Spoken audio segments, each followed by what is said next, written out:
Leonora Christina blev født den 8. 7. 1621 på Frederiksborg Slot som den tredje datter af Christian den 4. og Kirsten Munk, som er hans hustru til venstre hånd. At være hustru til venstre hånd betyder, at det ikke var en officiel kone. Hun kunne fx ikke blive dronning. Leonora Christina voksede op indtil 6-årsalderen hos sin mormor, Ellen Munk på Ellensborg, nær Nyborg. Men i krigsårene 1628-29 blev hele Christian den 4's børneflok flyttet til Friesland af sikkerhedsmæssige årsager. Som 9-årig blev hun trolovet til Corfitz Ulfeldt, rigsgreve og rigshofmester, og deres bryllup fandt sted den 9. 10. 1639, da Leonora Christina var 15 år. Deres ægteskab varede ved indtil Ulfeldts død. Leonora Christina kaldte sig dog aldrig for Ulfeldt. Leonora Christina var altid meget engageret i sin uddannelse.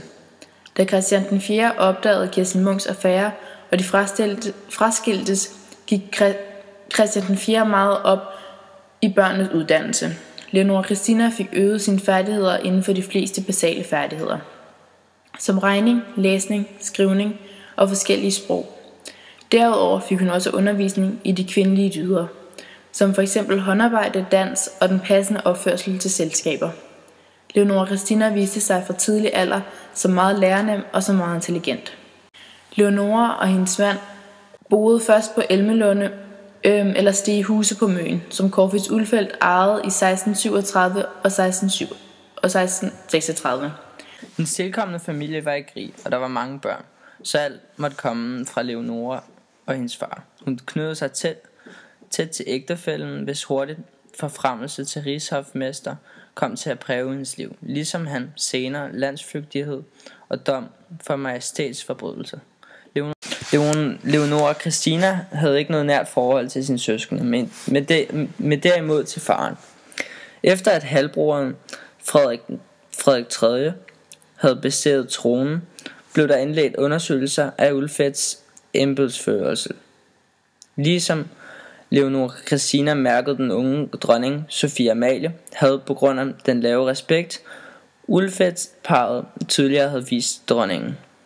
Leonora Christina stod bag parrets flugt til Sverige i 1651, og under Carl Gustav krigene optrådte Ulfeldt-parret på den svenske side.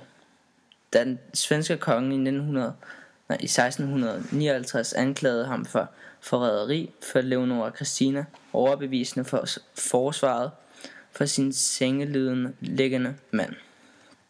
Ulfeldt søgte i 1660 om noget i København hos den danske konge, der derefter under generalmajor Adolf Fugg ydmygende behandling holdt parret fængslet på Hammershus. Flugtforsøg fra borget mislykkedes, men de blev senere løsladt igen. Inden Ulfeldt-parret blev dømt igen, rejste Leonora Christina til London for at indkræve en gæld, som den engelske konge skyldte den. Inden Ulfeldt-parret blev dømt igen, rejste Leonora Christina til London for at indkræve en gæld, som den engelske konge skyldte dem. Den danske regering befalede, at hun blev arresteret og sendt tilbage til København, hvor hun ankom den 8. august 1663, og her blev hun straks fængslet i Blåtårn på Københavns Slot, mistænkt som medskyldig i sin mands forræderi. Under de lange og hårde forhør fastholdt hun urokkeligt parrets uskyld. Selvom hun aldrig blev sigtet eller dømt, forblev hun fængslet. Corfitz Ulfeldt døde under falsk identitet på en båd på Rhinen i februar 1664, men før det blev han anklaget for Danmarks største landforræder, og hans hus blev jævnet ved jorden. Den opståede plads kaldes Gråbrødre Torv, og her er der rejst en skamstøtte til minde om hans forræderi.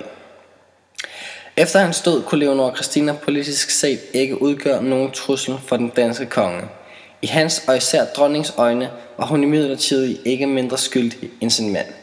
Men det var først da hendes ærkefjende enkedronning Sophie Amalie døde i 1685, at hun blev løsladt. Da Leonora Christina den 19. maj 1685 forlod Blåtårn, havde hun ikke været uden for fri luft i 21 år, 9 måneder og 11 dage.